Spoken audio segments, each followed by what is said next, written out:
Hello students, मेरा नाम चक्री सहवाग और मैं अपने यूट्यूब चैनल इंडी हाइट्स में आपका स्वागत करता हूं।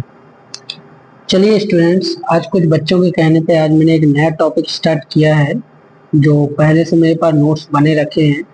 ठीक है ना, हिंदी साहित्य के।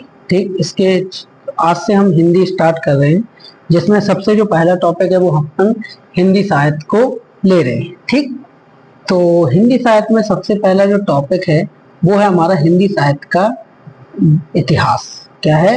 हिंदी साहित्य का इतिहास। ठीक, तो आखिर हम हिंदी साहित्य के इतिहास के बारे में डिस्कस सबसे पहले करेंगे। ठीक, देखिए भाई, हिंदी साहित्य की जो शुरुआत हुई थी वो आज से कई साल पहले हुई थी। ठीक है ना, यदि हम बात करें तो संवत 1050 से 1375 के बीच में हुई थी ये। ठीक है ना, ये ऐसा मान सकते हैं कि मतलब संवत 1050 से हुई थी। ठीक, और हिंदी साहित्य के इतिहास को बेसिकली देखा जाए तो चार भागों में बांटा गया है। कितने भागों में बांटा गया है? देखो, चार भागों में बांटा गया है। ठीक, हिंदी साहित्य के इतिहास को पहला है आदिकाल। आदिकाल सबसे शुरुआती समय था। ठीक है ना, इस काल को वीर गाथा काल कहते हैं, जो कि 1050 से 1375 के बीच में तक चला है। ठीक, इस आदिकाल को हम वीरगाथा काल के नाम से भी जानते हैं। इसके कई कारण हैं वीरगाथा काल के नाम से जानने के। ठीक है ना, तो यदि हम देखें तो इसे काय के नाम से जाना जाता है? वीरगाथा काल के नाम से भी जाना जाता है। इसके बाद आता है पूर्व मध्यकाल। क्या आता है? पूर्व मध्यकाल। पूर्व मध्यकाल को हम भक्ति काल के नाम से जानते हैं, क्योंकि यहाँ पे कवियों ने भक्ति के बारे में बहुत सारी रचनाएं लिखी है। ठीक है ना, जिसका समय था 1375 से 1700। ठीक, फिर जैसे ही भक्ति काल समाप्त हुआ तो उत्तर मध्यकाल आता है, और यही मध्यकाल, यही जो वो काल है वो बहुत ही इंपॉर्टेंट है, बहुत मोस्ट है, जिसे हम रीति काल कहते हैं। सन 1700 से 1900 के बीच की बात है। ठीक है ना, और सन 1900 से बाद आता है आधुनिक काल। तो इस तरीके से जो कि आज तक चल रहा है। ठीक है ना, तो इस प्रकार से हम हिंदी साहित्य को चार भागों में बांट सकते हैं। पहला है आदिकाल, जिसे हम वीरगाथा काल के नाम से जानते हैं। दूसरा है पूर्व मध्यकाल, जिसे हम भक्ति काल के नाम से जानते हैं। तीसरा है उत्तर मध्यकाल, जिसे हम रीति काल के नाम से जानते हैं।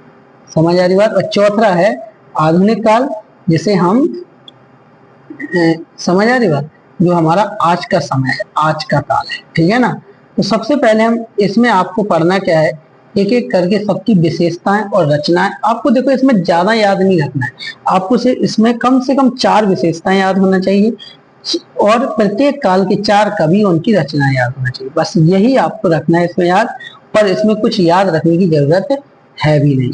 ठीक, तो चलिए स्टार्ट करते हैं हमारा आदिकाल। तो आदिकाल क्या है, ध्यान दो। इस काल का प्रारंभ 1050 से 1375 संवत तक माना जाता है। इसे वीरगाथा काल भी कहते हैं। ठीक है ना, इसकी जो विशेषता है कि आखिर इसमें कौन सी रचनाएं लिखी जाती थी, किस प्रकार की रचनाएं इसमें कवि लिखते थे। देखिए, इस काल में प्रमुख रूप से वीर रस की प्रधानता थी। मतलब इस काल के कवियों ने क्या वीरता का वर्णन ज्यादा किया है। क्या है? वीरता का वर्णन ज्यादा किया। पहले राजा महाराजा हुआ करते थे, जिस वजह से राज दरबारी जो जितने भी कवि हुआ करते थे वो राज दरबार में हुआ करते थे। इस वजह से वो कवि क्या होते थे, कवि क्या करते थे, राजाओं की वीरता का ही गुणगान करते रहते थे। समझ आ रही बात? तो इस तरीके से उन्होंने क्या किया, राजाओं की वीरता का वर्णन किया है। तो इस काल की सबसे पहली विशेषता देखी जाए तो क्या है कि इस काल में वीर रस की प्रधानता है। दूसरा है, इस काल में कवियों ने राजाओं की वीरता का वर्णन किया है। ठीक है ना, और इस काल के कवियों ने ऐतिहासिक तथ्यों को बहुत ही तोड़ा मरोड़ा है। ठीक है ना, इसके बाद इस काल की काव्य भाषा क्या, डिंगल और पिंगल और अपभ्रंश है। अगर क्वेश्चन आ जाए कि डिंगल पिंगल किस काल की परिभाषा है, तो वो आपको लिखना है कौन से, आदिकाल, यानी वीरगाथा काल। ठीक है ना, इसमें रासो काव्य की प्रधानता है, और इसमें युद्धों का सजीव वर्णन। क्या है? इसमें युद्धों का सजीव वर्णन है, मतलब यहाँ पे युद्ध ही युद्ध हो रही होंगे हैं इस काल में। इस काल में सिर्फ और सिर्फ युद्ध ही युद्धों की बात की गई थी, ठीक है ना। इसमें राष्ट्रीय भावना का अभाव है, ठीक है ना, इसमें राष्ट्रीय भावना का अभाव है, ठीक। तो ये इसकी कुछ विशेषताएं हो गई। अब यदि हम बात करें वीरगाथा काल के अन्य नामों की, तो वीरगाथा काल के अन्य नाम भी हैं जो अलग अलग कवियों ने अलग अलग नाम से पुकारा। जैसे रामचंद्र शुक्ल जी ने वीरगाथा काल कहा है, हजारी प्रसाद द्विवेदी जी ने आदि काल कहा है, राम कुमार वर्मा जी ने चरण काल कहा है, इसके बाद महावीर प्रसाद द्विवेदी ने बीजब बीज पवन काल कहा, बीज बपन काल कहा है। इसके राहुल सांस्कृतायन ने सिद्ध सामंत काल, ठीक है ना, आरंभिक काल मिश्र बंधु ने कहा है, प्रारंभिक काल गणपति चंद्रगुप्त ने कहा है, ठीक है ना। तो ये इसके कुछ अन्य नाम भी हो गए हैं, ठीक। अब है इसके कवि और रचना। तो आपको सिर्फ और सिर्फ 4 रचनाएं याद रखना, बहुत सारी हैं इसमें जो आपको शायद रखे वो, जैसे चंद्रवरदाई कवि ने पृथ्वीराज रासो लिखा है, नरपति नाना ने बीसल देव रासो लिखा है, दलपति विजय ने खुमान रासो लिखा है, जगनिक आल्ह खंड, अमीर खुसरो पहेलियां और गीत, राजशेखर संदेश रासक, ठीक है ना। तो ये इनके कवि और रचनाएं हैं, ठीक है ना। इसके बाद हेमचंद्र, हेमचंद्र ने हेमचंद्र का व्याकरण लिखा, मेरनु संग प्रबंध, चिंतामणि, विद्यापति कीर्ति पताका, ठीक है ना। इसके बाद यदि हम बात करें पूर्व मध्य काल की, ठीक है ना, तो ये हमारा क्या हो गया, आदि काल क्या हो गया, खत्म हो गया, ठीक है ना, आदि काल। तो आदि काल में मुख्य रूप से आपको इसकी 4 विशेषताएं और 4 कवि और उनके रचना याद रखना, बस यही करना आपको हर एक में।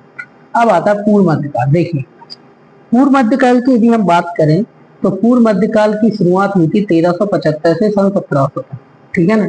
इस काल को भक्ति काल भी कहते हैं, पूर्व मध्यकाल को क्या कहते हैं, भक्ति काल भी कहते हैं, क्योंकि यहाँ पे ज्यादा भक्तों ने ज्यादा यहाँ पे रचनाएं लिखी है। जैसे इसका विभाजन भी हुआ, भक्ति काल का क्या हुआ, विभाजन भी हुआ है, जो मेन 2 भाग हुए। कितने भाग हुए हैं, 2 भाग। पहला है निर्गुण भक्ति धारा, दूसरा है सगुण भक्ति धारा। पहला कौन सा है, निर्गुण भक्ति धारा है, दूसरा है अपना सगुण भक्ति धारा है, ठीक है ना।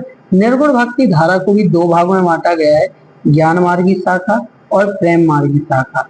और सगुण भक्ति धारा को भी 2 मार्गों में बांटा गया है, राम मार्गी शाखा और कृष्ण मार्गी शाखा। समझ आ रही बात। तो इस तरीके से आपको इसको चीजें याद रखना है, ठीक है ना। इसके बाद अब बात करते हैं भक्ति काल की विशेषताओं की, कि आखिर भक्ति काल में हुआ क्या है। इस काल के साहित्य में भक्ति भाव की प्रधानता है, इस काल के साहित्य में भक्ति भाव की प्रधानता है। मतलब जो भी कविताएं, जो भी रचनाएं हुई हैं इस काल में, उनमें सब क्या है, भक्ति भाव की प्रधानता है। सब में क्या है, भक्ति भाव की प्रधानता है, ठीक है ना। समझ आ रही बात। इसके बाद यदि हम बात करें इसमें आगे, तो भक्ति काल को 2 भागों में बांटा गया, जो सगुण और निर्गुण में विभाजित किया गया है। इस काल का साहित्य विश्व विख्यात, मतलब पूरे विश्व में विख्यात साहित्य है इस काल का। इस काल के कवि विश्व विख्यात है। इस काल के कवि भी, जब साहित्य विश्वविख्यात होगा तो कवि भी विश्वविख्यात होंगे, सीधी सी बात है, ठीक है ना। तो सभी भक्त कवियों ने गुरु को महत्व दिया। इस काल में सभी भक्तों ने किसको महत्व दिया है, गुरु को महत्व दिया गया है। समझ आ रही बात, किसको महत्व दिया है, गुरु को महत्व दिया गया है। इसके बाद दोहा और चौपाई इस काल के प्रमुख छंद हैं। दोहा और चौपाई इस काल के प्रमुख छंद हैं। तो आपको क्या याद रखना, पहला पॉइंट याद रखना, इस काल में भक्ति भाव की प्रधानता है। दूसरा, इस काल को 2 भागों में बांटा गया, सगुण और निर्गुण। तीसरा, इस काल की रचनाएं, इस काल का साहित्य और कवि दोनों विश्वविख्यात हैं। तीसरा, सभी भक्त कवियों ने गुरु को महत्व दिया है। यहाँ पे दोहा और चौपाई छंद का प्रयोग किया गया है, ठीक है ना। अब हम बात करते हैं निर्गुण ज्ञान मार्गी शाखा की विशेषताएं, ठीक है। तो निर्गुण ज्ञान मार्गी शाखा की विशेषताएं क्या होती हैं, इस काव्य का प्रमुख रस शांत रस, मतलब पहली क्या है, शांति है, ठीक है ना।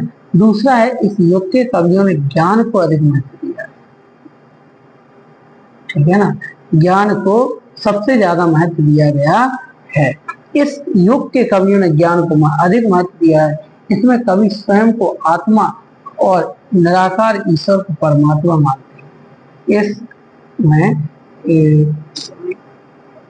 समझ आ रही बात? तो इसमें कवि स्वयं को आत्मा कहता है और निराकार ईश्वर को परमात्मा कहता है। इस युग के कवियों ने यह माना है कि संसार नश्वर है। इस युग के कवियों ने क्या माना है कि संसार कैसा है? नश्वर है। और जब संसार नश्वर है तो इसमें हमें ज्यादा इसके भेद उसमें नहीं पढ़ना है, ठीक है? माया जाल में ज्यादा माया जाल में हमें नहीं पढ़ना है। समझ आ रही बात? तो इसीलिए यहाँ पे देखो क्या बोला गया है कि आपको ज्यादा माया जाल में यहाँ पे नहीं पढ़ना है, ठीक है ना? इसकी बात यदि हम बात आगे करें, इस युग के कवियों ने यह माना कि संसार नश्वर है। अब इस युग में भक्ति भाव की प्रधानता है। इस युग में क्या है? भक्ति भाव की प्रधानता, ठीक है ना? इस युग में भक्ति भाव की प्रधानता है, ठीक? समझ आ रही बात? इसके बाद यदि हम बात करें आगे कि इस काल के कवि सांसारिक माया मोह से दूर रहे हैं। इस काल के कवि क्या रहे? संसार की माया मोह से दूर रहे हैं। समझ आ रही बात? इस काल के कवि संसार की माया मोह से दूर रहे हैं, ठीक? संसार की माया मोह से दूर रहे, ठीक है ना? इसके बाद इसकी रचना है कबीर, कबीर की बीजक है, रैदास की रविदास की वाणी है, नानक देव रोहिला है, दादू दयाल अंग बंधु है, मोलूक दास ज्ञान बोध है, सुंदर दास ज्ञान समुद्र है। तो जो आपको याद रखना हो वो आप याद रख सकते हैं यहाँ पे। समझ आ रही बात? तो ज्ञान मार्गी शाखा के कुछ कवि और रचना है, ठीक? इसके बाद यदि हम आगे बात करें प्रेम मार्गी शाखा, किसकी बात करें? प्रेम मार्गी शाखा की। तो प्रेम मार्गी शाखा में क्या है? इस युग की रचनाओं में नायक नायिका के प्रेम सुंदर चित्रण किया गया है। मतलब यहाँ पे प्रेम की चर्चा हुई है, की बात हुई है। प्रेम मार्गी शाखा में प्रेम की चर्चा की गई है। इस युग में ईश्वर की प्राप्ति के लिए सच्चे प्रेम को महत्व दिया गया है। यहाँ पे ईश्वर को प्राप्त करने के लिए सच्चे प्रेम को महत्व दिया गया है, ठीक है ना? इसके बाद इस युग में नायक नायिका के विरह का वर्णन भी किया गया है। इस युग में क्या हुआ है? नायक नायिका के विरह का वर्णन भी किया गया है, ठीक है ना? आपको इतनी बात भी याद रखनी। इस युग भारतीय हिंदू संस्कृति का चित्र है। इस युग में भारतीय हिंदू संस्कृति का चित्रण हुआ है। इस युग के कवियों ने अवधी भाषा का प्रयोग किया है। इस युग के कवियों ने अवधी भाषा का प्रयोग किया है। तो देखिए आपको जो मेन पॉइंट है ना, इसमें से मेन पॉइंट आपको छांट छांट के समझ के लिखना है। पेपर में बढ़िया अपना खुद का भी एक नोट्स बना लेना है इससे। समझ आ रही बात? ये नोट्स है, ये वीडियो है, आपको इसकी जो पीडीएफ है आपको डिस्क्रिप्शन बॉक्स में प्राप्त हो जाएगी, ठीक है ना? चलिए आगे बढ़ते हैं। तो प्रेम मार्गी शाखा के कवि और रचना है क्या है? जैसे यदि हम बात करें तो जायसी, पद्मावत है, कहरनामा, उस्मान, चित्रावली है, मंजन, मधुमालती है, कुतुबन, मृगवाती है, शेख नवी ज्ञानदीप है, नूर मोहम्मद, अनुराग बांसुरी है, ठीक है ना? इस प्रकार से आपको याद रखना है। अब बात आती है राम मार्गी शाखा। कौन सी शाखा की? राम मार्गी शाखा की। तो राम मार्गी शाखा की यदि हम बात करें कि राम मार्गी शाखा की ये क्या बात है, ठीक है ना? तो ध्यान से एक मिनट, क्या हो गया, ठीक है ना? तो ध्यान दो। इस शाखा देखो, इस शाखा के कवियों ने श्री राम के जीवन चरित्र को आधार बनाया है। इस शाखा के कवियों ने श्री राम के जीवन चरित्र को आधार बनाया है। इस शाखा के कवियों की भक्ति दास भाव की थी। इस शाखा के कवियों की भक्ति कैसी थी? दास भाव की थी। राम की वो क्या है? दास है। मतलब उन्होंने अपना राम को दास माना है, ठीक है ना? राम का दास माना है। इस शाखा के कवियों ने युगीन परिस्थितियों का उल्लेख किया है। युगीन परिस्थितियों का उल्लेख किया है। इसके बाद इस काव्य में कवियों ने राम कथा को लेकर प्रबंध काव्य की रचना की। राम भक्त कवि शास्त्रज्ञ और विद्वान थे। इस काल में कवियों ने सभी रसों का प्रयोग किया है। इस काव्य में कवियों ने अवधी भाषा का प्रयोग भी किया है, ठीक है ना? तो इस काव्य में दोहा, चौपाई, सोठा, छंदों आदि का समावेश है, ठीक है ना? तो राम भक्ति शाखा के कवि और रचना है। तो राम भक्ति शाखा के कवि की रचना क्या है? यहाँ पे रामानंद, राम रक्षा, विष्णुदास, रामायण कथा, ईसादास भारत मिलाप और तुलसीदास रामचरितमानस। समझ आ रही बात? तो इस प्रकार से आपको ये चीजें याद रखना है, ठीक है। तो हमने क्या बोला, आपको प्रत्येक टॉपिक की 4 विशेषताएं और 4 उनकी कवि परिचय और उनके मतलब उनकी रचनाएं याद रख, मतलब कवि और कवि उनकी रचनाएं याद रखना है, ठीक है ना। ये आपको याद रखना है। इसके बाद आगे यदि हम बात करें कृष्ण मार्गी शाखा की, कृष्ण मार्गी शाखा की, तो कृष्ण मार्गी शाखा की यदि बात करें तो इसमें कवियों श्री कृष्ण की लीलाओं का वर्णन किया गया है। इसमें कवियों ने श्री कृष्ण की लीलाओं का वर्णन किया है। कृष्ण भक्ति साहित्य आनंद और उल्लास के साहित्य है, ठीक है ना। कृष्ण मार्गी शाखा में क्या है, बहुत प्रेम की चर्चा हुई है, स्नेह की चर्चा हुई है, ठीक है ना। लेकिन राम मार्गी शाखा में क्या की चर्चा हुई है, भक्ति की चर्चा हुई है, ठीक है ना। इस शाखा में कवियों ने श्रृंगार रस के साथ साथ प्रीति तत्व का भी समावेश किया, मतलब प्रेम की भावना का वर्णन भी किया। इस शाखा में कवियों ने वात्सल रस की प्रधानता दी है। क्या है, वात्सल रस की प्रधानता दी है। उसमें ये बताया है कि एक माँ अपने बच्चे को कैसे डांटती है, किस प्रकार से प्रेम करती है, ठीक है ना। इसमें आदि अलंकारों का प्रयोग समावेश है, ठीक है। संपूर्ण भक्ति काव्य में ब्रज भाषा, ठीक है ना, ब्रज भाषा का प्रयोग किया है, ठीक है।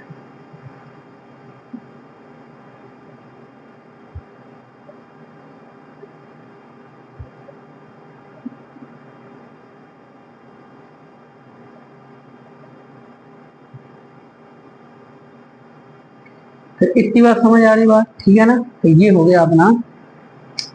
इसके बाद कृष्ण भक्ति धारा के कवि और रचनाएं, सूरदास, सूरसागर, सूरसारावली, नंददास, भावरदास, मीराबाई, राग गोविंद, रसखान, प्रेम वाटिका, नरोत्तम दास, सुदामाचार्य, ठीक है ना। तो ये हो गया अपना। अब आता है रीतिकाल। कौन सा काल आता है, रीतिकाल। तो रीतिकाल को उत्तर काल, उत्तर मध्य काल भी कहा जाता है। इस काल की शुरुआत कब से हुई थी, 1700 से 1900 तक माना जाता है। इस काल की निम्न विशेषताएं हो सकती है। इस काल में आचार्य प्रदर्शन प्रदर्शन की प्रवृत्ति है। इस काल में सभी कवियों ने श्रृंगार रस में अति उत्साह रुचि ली है। मतलब इस काल के कवियों ने ज्यादा से देखा जाए ना तो श्रृंगार रस का ही वर्णन किया गया है, ठीक है ना।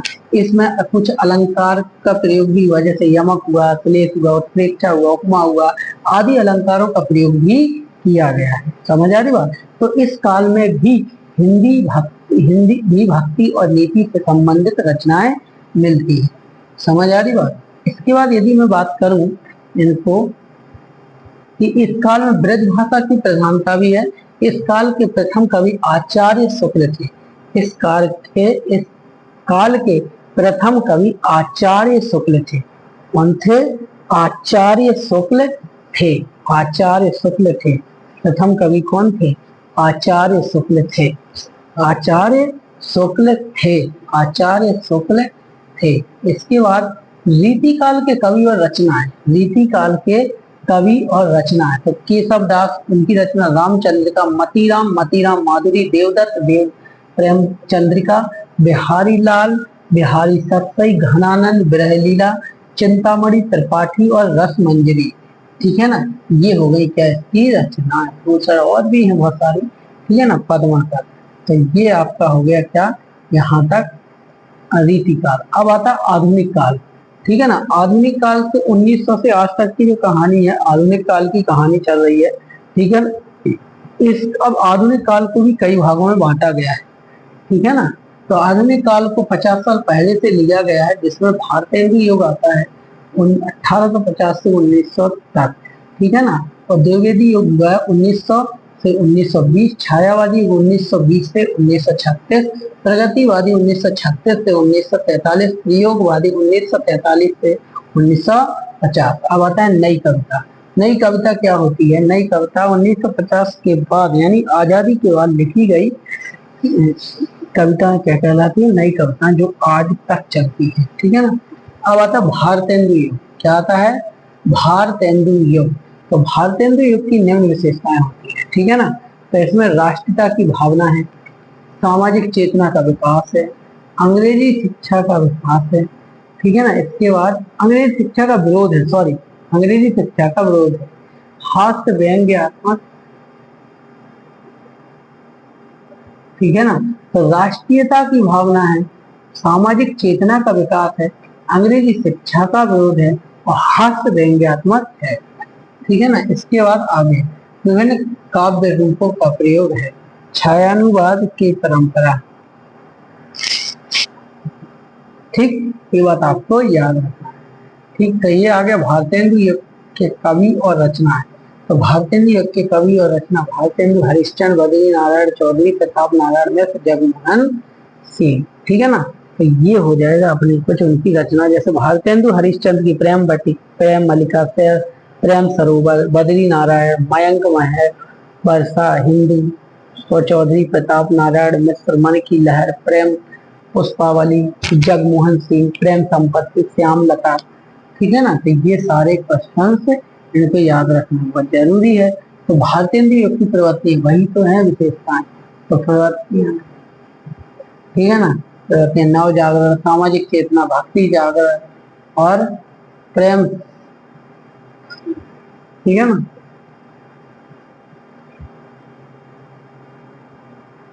ठीक, बाकी अपन इसको कल देखेंगे, ठीक है ना। ये अपन ने कहाँ तक लिए, भारतेंदु युग की प्रवृत्तियों तक अपन डिस्कस कर चुके हैं, बाकी अपन कल देखेंगे, ठीक है ना। तो ये हो गया अपना भारतेंदु युग की चेतना, ठीक, भारतेंदु युग